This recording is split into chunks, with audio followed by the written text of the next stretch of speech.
आपण migrant crowd नाही, आपल्या बेसिक गरजा अन्न, वस्त्र, निवारा ह्या वर्षानुवर्ष महाराष्ट्रामध्ये बऱ्यापैकी इतर राज्यांच्या किंवा इतर देशांच्या कम्पॅरेटिव्हली सहजपणे फुलफिल होत गेल्या. दोन भाग असतात. एक, तुमच्या ग्रोथला प्रपोर्शनेट फंडिंग लागतं. म्हणजे if I get funding then I will be able to do this and grow, and then you need funding for growth to manage the growth.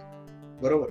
तर ह्या दोन्हीमध्ये तुम्हाला राईट पिचिंग करता आलं पाहिजे. म्हणजे दुसरं, मी जे आपल्या सुरुवातीला मी म्हटलं की थोडंसं अपब्रिंगिंगचा भाग आहे. मराठी अपब्रिंगिंग मध्ये काही खूप चांगल्या गोष्टी आपल्याला आहे त्याच्यात समाधानी राहायला शिकवलं जातं, आपल्याला विनयशील राहायला शिकवलं जातं, आपल्याला खूप मोठी स्वप्न बघायची नाहीत असं शिकवलं जातं. तर दोन्हीमध्ये कसं आहे, हे एक्स्ट्रीम पण वाईट आहे, हे एक्स्ट्रीम पण वाईट आहे. तुम्हाला कमीत कमी काळात खूप श्रीमंत होणं हे एकमेव जर तुमचं स्टार्टअपच्या मागे स्वप्न असेल तर I am sorry, your objective is not right. नमस्कार मंडळी, न्यूज इंटरप्रिटेशनच्या यूट्यूब चॅनलवर पुन्हा एकदा तुमचे सहर्ष स्वागत आहे. तर आज आपल्याकडे एक एकदम इंटरेस्टिंग गेस्ट आलेले आहेत. यांचं नाव आहे मिस्टर संदीप दांडेकर सर. हे अनेक विविध मल्टीनॅशनल कंपनींच्या लीडरशिप बोर्डवर कार्यरत आहेत. याचसोबत त्यांना 35 वर्ष आणि त्याच्यापेक्षा जास्त वर्षांचा एक्सपिरियन्स आहे. त्यांनी real estate, retail, oil and gas अशा अनेक विविध डोमेन्समध्ये बऱ्याच वर्ष काम केलेलं आहे. तर आज आपण संदीप सरांकडून ह्या स्टार्टअपबद्दल अधिक माहिती जाणून घेऊयात. नमस्कार संदीप सर, कसं वाटतंय तुम्हाला आमच्या चॅनलवर येऊन? Very happy, very excited. Okay sir, तर आम्ही आत्ता बघितलं की महाराष्ट्रात जवळजवळ 25,000 स्टार्टअप्स कार्यरत आहेत. पण यामध्ये मराठी माणसांचे जे स्टार्टअप्स आहेत ते बरेच कमी दिसतात. तर तुम्ही सांगू शकता का की ह्याच्या मागे काय कारण असेल? या पर्टिक्युलर आस्पेक्टवर आपण खूप वेळा बघितलं की अनेक चर्चा होतात, आपण ते ऐकतो. कित्येक वेळेला आपण फॉर्मली किंवा इन्फॉर्मली या चर्चांमध्ये सहभागी होतो. माझ्या मते हा मुद्दा जो आहे की मराठी उद्योजक कमी का, किंवा स्टार्टअप हे महाराष्ट्रात जरी भरपूर होत असले तरी मराठी लोकांचे का कमी, याला कारण अनेक आहेत. आणि ती मल्टीस्ट्रीम अशी कारण आहेत ती आपण थोडी समजून घेतली आणि त्याप्रमाणे त्याला काय रिएन्फोर्समेंट दिली पाहिजे, काय मिटिगेट कशा पद्धतीने केलं पाहिजे, ती स्ट्रॅटेजी त्याच्याप्रमाणे किंवा त्याचे रूट कॉजेस समजून घेऊ शकतो. महत्वाचा एक मुद्दा मला असं वाटतो की it is one from upbringing. दुसरी गोष्ट, एक जगात तुम्ही कुठेही बघाल, अमेरिकेत बघाल, भारतात बघाल, स्वातंत्र्यपूर्व भागात किंवा ज्या वेळेला आपल्याला आपला सुवर्ण काळ भारताचा म्हणतो आपण 700-800 वर्षापूर्वीचा, तेव्हापासून आणि अक्रॉस टेरिटरीज, अक्रॉस जॉग्राफीज तुम्ही बघाल तर तुम्हाला एक जाणवतं की जो मायग्रंट क्राऊड असतो कुठे, जो इमिग्रेशन, जो आपली एक जागा सोडून, आपलं जन्माचं स्थान जिथे अनेक पिढ्या राहिलेले असतात ते सोडून ज्या वेळेला ते लोक दुसरीकडे येतात त्यावेळेला ते एका इंटेन्सिटीने येतात आणि आणि त्यांची जी हंगर असते ती, तिथले जे लोक असतात ज्याला आपण भूमिपुत्र म्हणतो किंवा सन ऑफ साई म्हणतो, ते तसे कंटेंटेड असतात कारण ते त्यांच्या जमिनीत असतात. आणि प्रत्येक गोष्टीकडे आपण जर आयुष्यात बघितलं तर देर is a blessing and there is not so much blessing, or there is somewhat we can say like a curse, if I may use that word. तर तसं प्रत्येक गोष्टीत असतं. आता तुम्ही बघाल तर महाराष्ट्र हे गेले 70-75 वर्ष भारताच्या स्वातंत्र्यापासून is always a leading state. निसर्ग आपल्याकडे कदाचित आपल्याला जेवढा फेवरेबल आहे तेवढा खूप कमी स्टेट्स मध्ये. We have everything. आपल्याकडे समुद्र आहे, नद्या आहेत, पाऊस आहे, ऋतू सगळे आहे, डोंगर, राईट, सुपीक जमीन आहे. त्यामुळे काय झालं की महाराष्ट्रातल्या लोकांना त्यांच्या ज्या मूलभूत गरजा असतात त्या बऱ्यापैकी सहजपणे सॅटिस्फाय होत नाही. आणि ज्यावेळेस तुमच्याकडे अनक्वेंच्ड हंगर राहते, तुम्हाला तुमच्या बेसिक नीड्स ज्या वेळेला फुलफिल होत नाही त्यावेळेला जी एक अर्ज येते की नाही, मला आता सगळं सोडून कुठेतरी जायला पाहिजे, even if I have to live my land I go somewhere. आता तुम्ही कोलंबस बघाल, तुम्ही वास्को द गामा बघाल, या सगळ्या लोकांनी आपली जागा सोडून कुठली तरी टेरिटरी शोधली आणि त्या जागा खूप नंतर मग उत्कर्ष झाला त्यांचा. ते बिकेम, ऑस्ट्रेलिया हे तसंच आहे, अमेरिका तुम्ही बघाल तसंच आहे, even India, Vasco da Gama came to India for search. So why these people come for such search is एक त्यांच्यात ते एंटरप्राइझिंग किंवा ग्रोथ माइंडसेट असतो, एक क्युरिओसिटी असते की माझ्या मर्यादा त्रिज्या तोडून ह्याच्या पलीकडे काय आहे? ही एक जिज्ञासा झाली. किंवा एक थोडी लढाऊ वृत्ती असते की समुद्रात आता पूर्वी ते आजच्या सारखे सोफिस्टिकेटेड जहाज नव्हते, छोट्या मोठ्या बोटी होत्या. So coming up to here from some 1000 kilometres away through unknown, हे काही सोपं नव्हतं. पण मुळात कसं होतं, ज्याची भूक जन्मल्या ठिकाणी सॅटिस्फाय झाली त्या माणसात खूप मोठी अर्ज येत नाही. तुम्ही जर ॲबोरिजिन्स बघाल ऑस्ट्रेलियातले, तर त्यांचा प्रोग्रेस कमी आहे, जे मायग्रंट आहेत त्यांचा जास्त. मी नेहमी दुसरं म्हणतो की तुम्हाला एक जर चॅलेंज मिळाला असेल तुमच्या सिच्युएशन्समुळे, सर्कमस्टान्सेसमुळे, तर किंवा चॅलेंज म्हणा किंवा एखादी फ्लिप साईड म्हणू आपण, तर त्याचं तुम्ही काय करता? Do you get subdued by that? Do you make that big and say that अरे मला हा प्रॉब्लेम आहे, हा नसता तर मी हे केलं असतं? Or do you overcome that problem? In doing that do you increase your strength आणि त्या प्रॉब्लेमचं तुम्ही तुमच्या ऑपॉर्च्युनिटीमध्ये कन्वर्ट करता का? याला ग्रोथ माइंडसेट म्हणतात.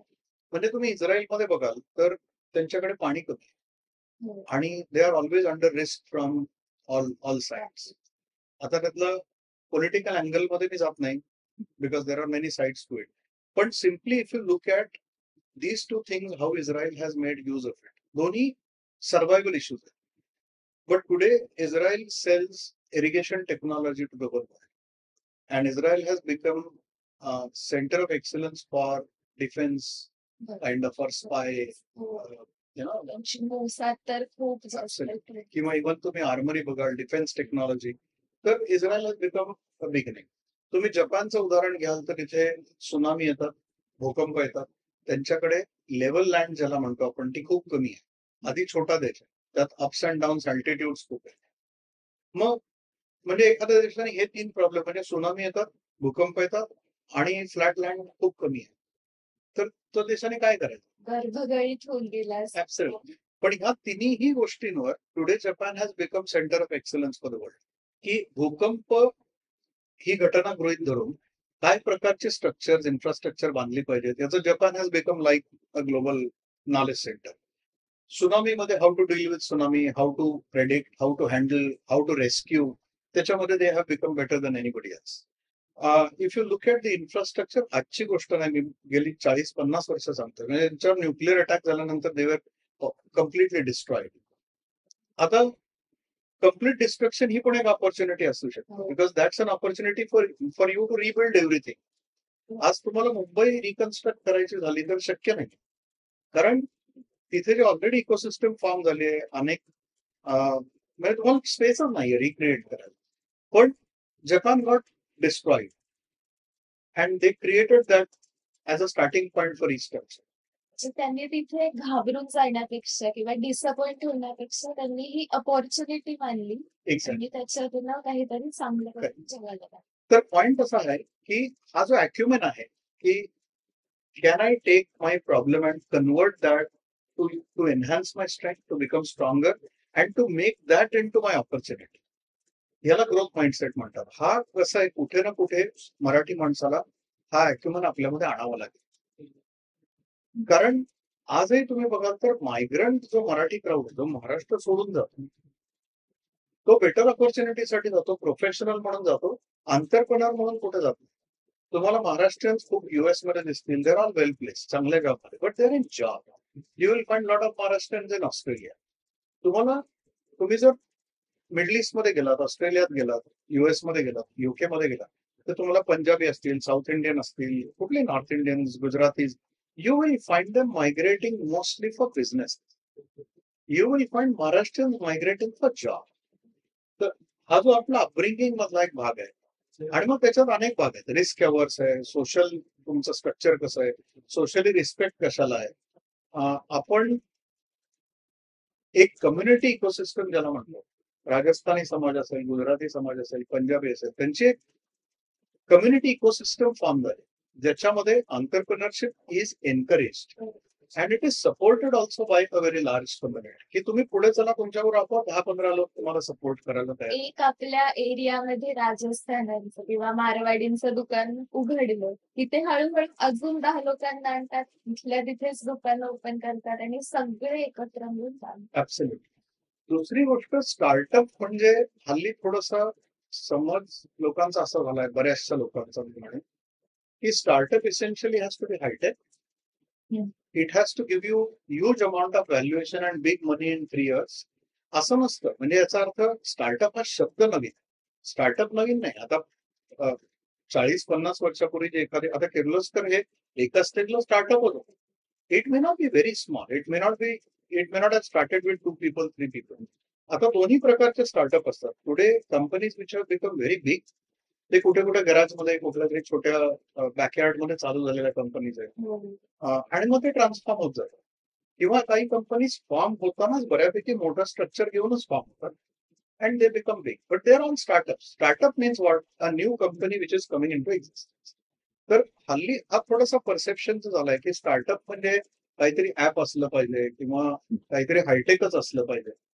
मॅन्युफॅक्चरिंग हा विचार हल्ली मराठी लोक करत असतात. तुम्ही बघा तर पहिली 50-60 वर्ष जवळजवळ भारताच्या इकॉनॉमीची manufacturing was a very very strong base of our economy.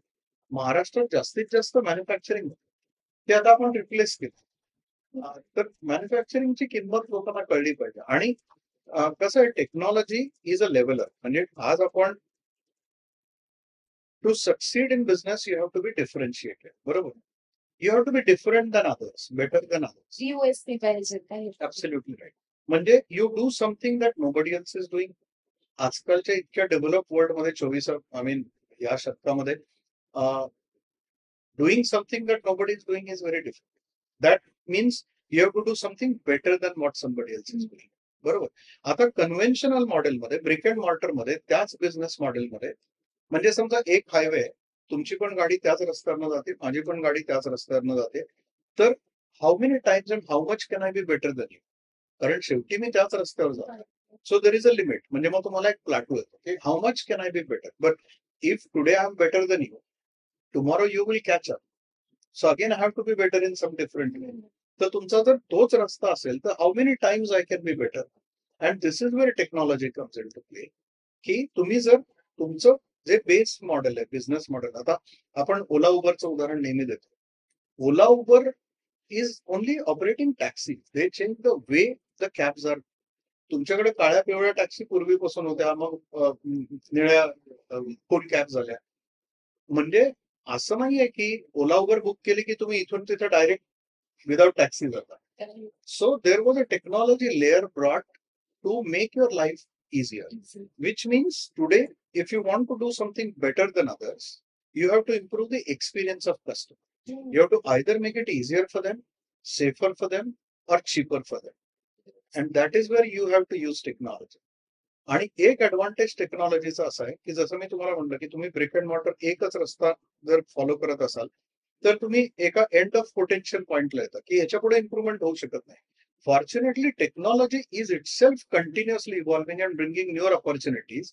That if you stay with technology, तुम्हाला end of opportunity of plateau येत नाही. You can always have new technology to improve.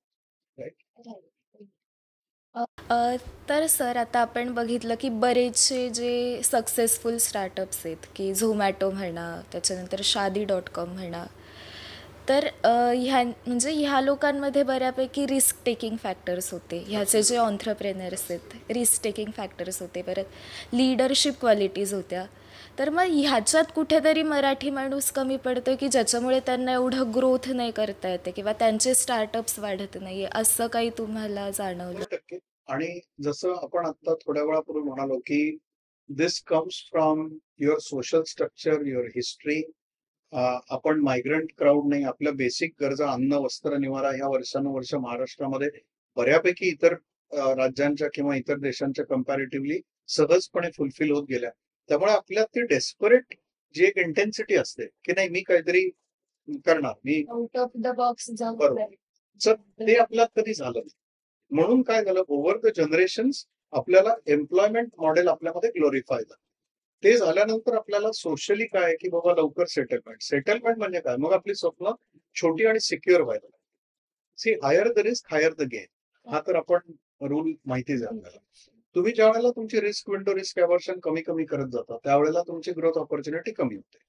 So ह्या आपल्या सोशल स्ट्रक्चरमध्ये आणि आपल्या ज्या सेटलमेंटच्या कल्पना होत्या, पूर्वी लग्न करणं, मग ते लग्नाच्या वेळेला how easy or how difficult it is for you to marry if you are doing this, if you are doing that, असे पॅरामीटर या सगळ्यामुळे मग एक काळ असा होता जेव्हा सरकारी नोकरी असेल तर लग्न व्हायचं, बरोबर. खाजगी नोकरी असेल तर लग्न नाही व्हायचं.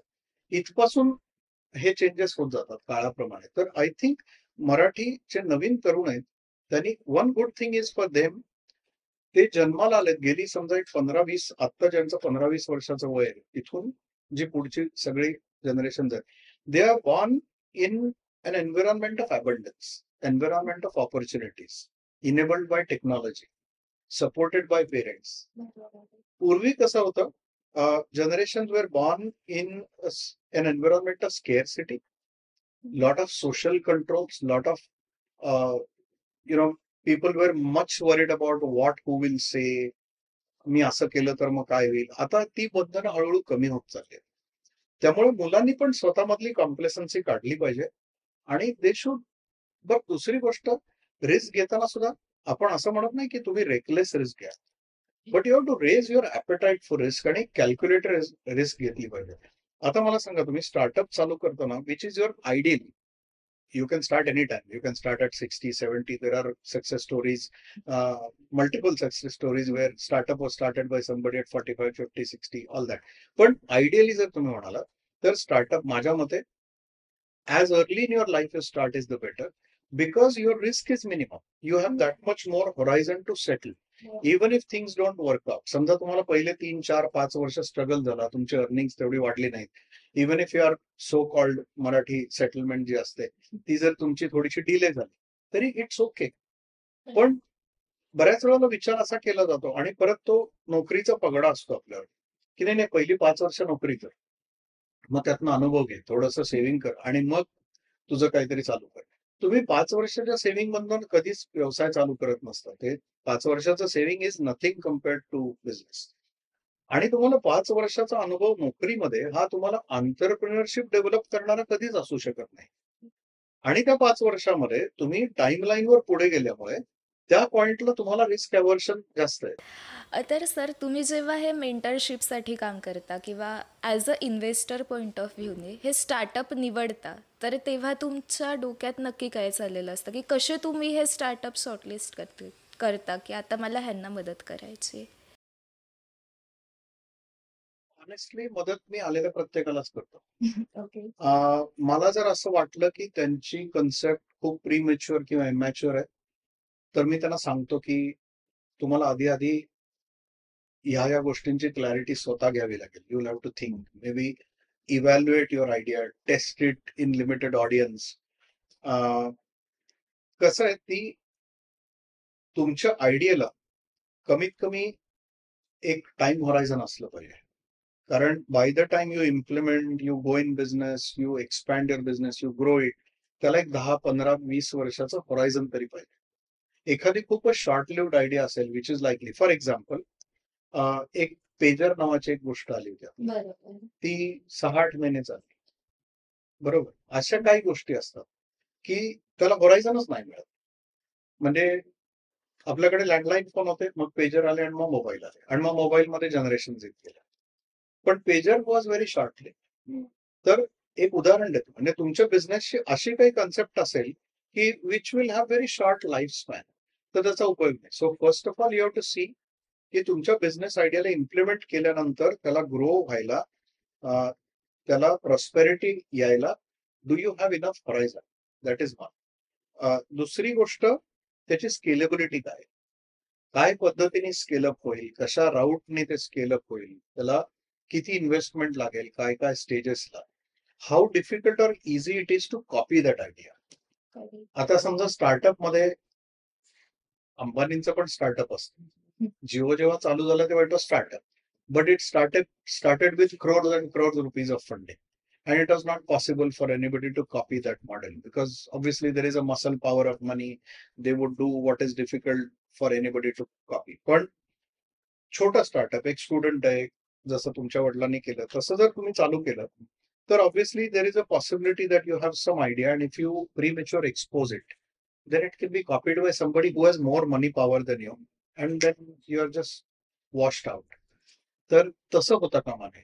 म्हणून तुम्हाला ती विजिबिलिटी जी तुम्हाला ओपन मध्ये आणायची आहे तुमच्या कन्सेप्टची, ती कशा पद्धतीने सिक्युअर करत आणली पाहिजे, त्याला आयपी कसं केलं पाहिजे, तुमची आयडिया पेटंटाईज कशी केली पाहिजे, and then so so all that is important. Okay.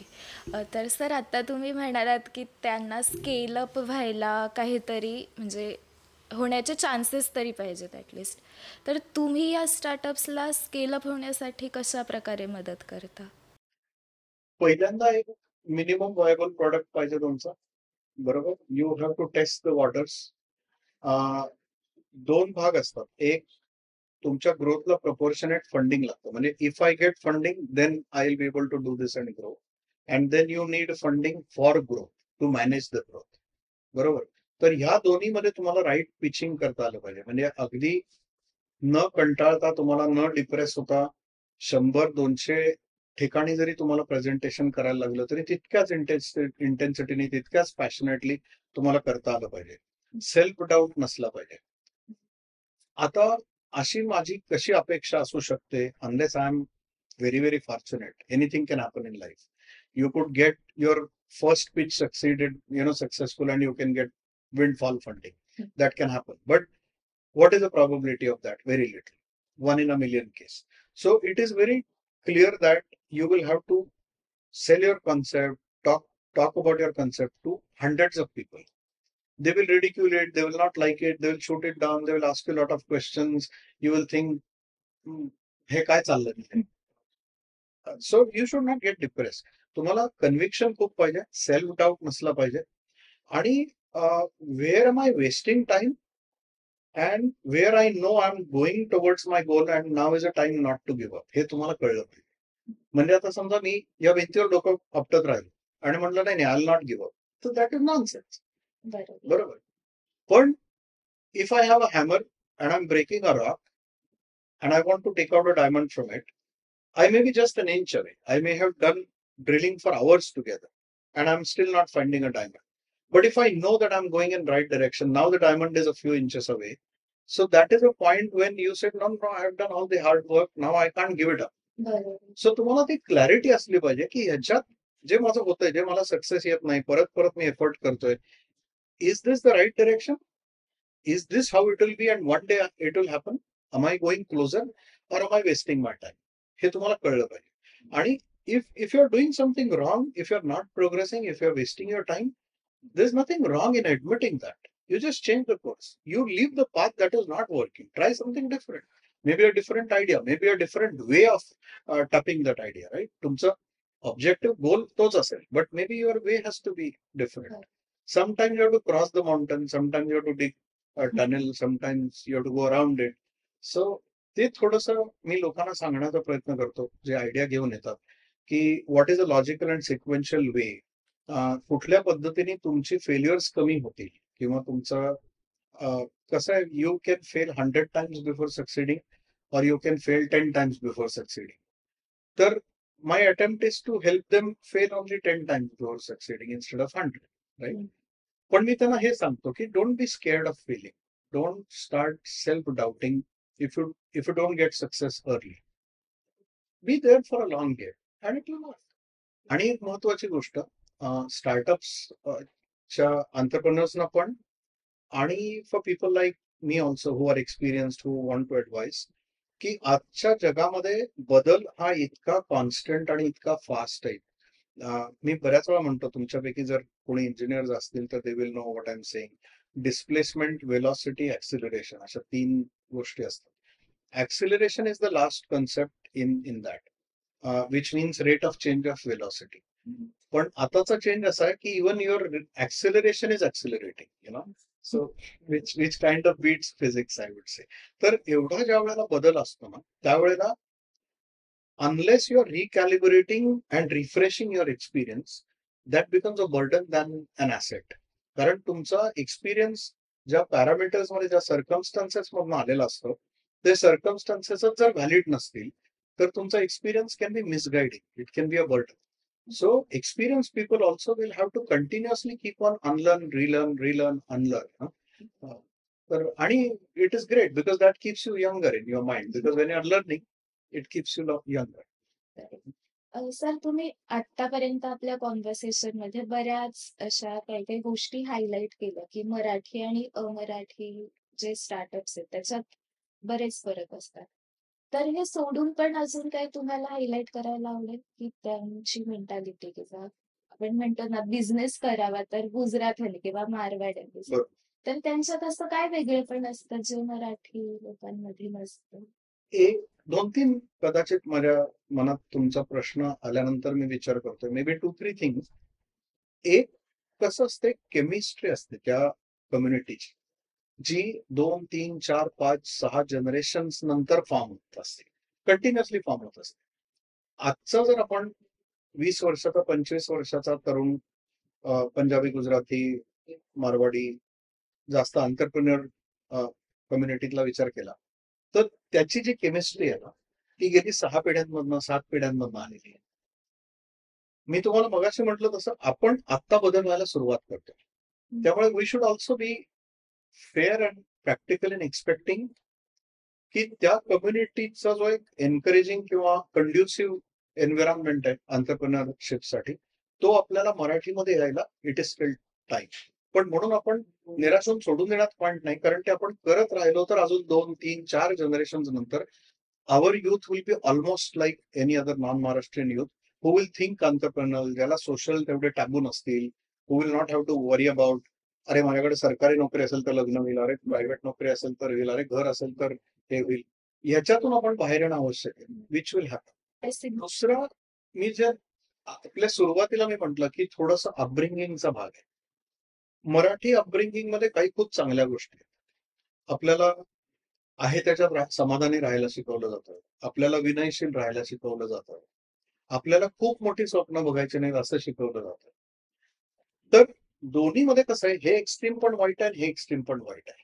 म्हणजे तुम्ही ऑब्नॉक्शियसली मोठी स्वप्न बघितली विदाउट एनी सपोर्टिंग एफर्ट किंवा त्याच्यात रॅशनल जर नसेल तर त्याला अर्थ नाही. पूर्वी आपल्याला म्हणायचे पांघरुण पाहून हात पसरावेत का पाय पसरावेत, बरोबर आहे त्याच्यात समाधानी राहावं. तर ते त्या त्या सोशल पॅराडाईम मध्ये ते आपल्याला सुटेबल होतं. I am not saying those values are wrong. ते fundamentally they are very solid values.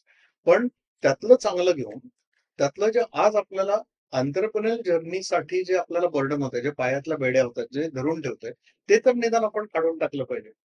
So मोठं स्वप्न बघण्याची आपल्याला सवयच नसते. म्हणजे एक छोटं मी मी अंडरमाइन करण्यासाठी देत नाही, पण एक उदाहरण. एकदा एका रस्त्यावरच्या भिकाऱ्याला देव प्रसन्न झाला. अचानक त्याच्या समोर आला आणि त्याला म्हणाला की तुला हवं ते माग. त्याचा आधी एक सेकंद विश्वास नाही बसला की देव आला आणि म्हणतो काही माग. तो म्हणला हो काही माग. तर त्यांनी सांगितलं माझ्या हातात हा जो वाडगा आहे ना ज्याच्यात मी भीक मागतो तो सोन्याचा कर. कारण तो तेवढाच विचार करू शकतो. त्याचा व्ह्यू त्याच्या पलीकडे जातच नव्हता, ग्रोथ माइंडसेट नव्हता. So we, I think as Maharashtrian youth are transitioning, are transforming. आपली हॉरायझन्स वाढतात. आपलं मोठं स्वप्न बघण्याची इच्छा, कारण आणि जिगर हे तिन्ही वाढते, विच इज व्हेरी गुड.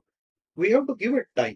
आपण पुढच्या ज्या 2 ते 3 पेरेंटिंग जनरेशन आहेत त्यांची ही जबाबदारी आहे की आपण ह्याला सपोर्ट करत राहिलं पाहिजे. तर एक 30-40 वर्षांनी आपलं 200 वर्षात 300 वर्षाचं बॅगेज आहे महाराष्ट्रीयन एंटरप्रेन्योर नसण्याचं. ते आपण एका रात्रीत काढू शकत नाही. But we have to work it. Maybe if we continue to do this in 30, 40, 50 years will start seeing the difference. तर सर, माझा असा शेवटचा प्रश्न होता की जे यूथ आहे त्यांच्यासाठी तुम्ही काय मेसेज देऊ शकाल का, की त्यांना जास्तीत जास्त प्रोत्साहन देण्यासाठी की स्टार्टअप सुरू करा? ट्राय टू ट्रॅव्हल आज.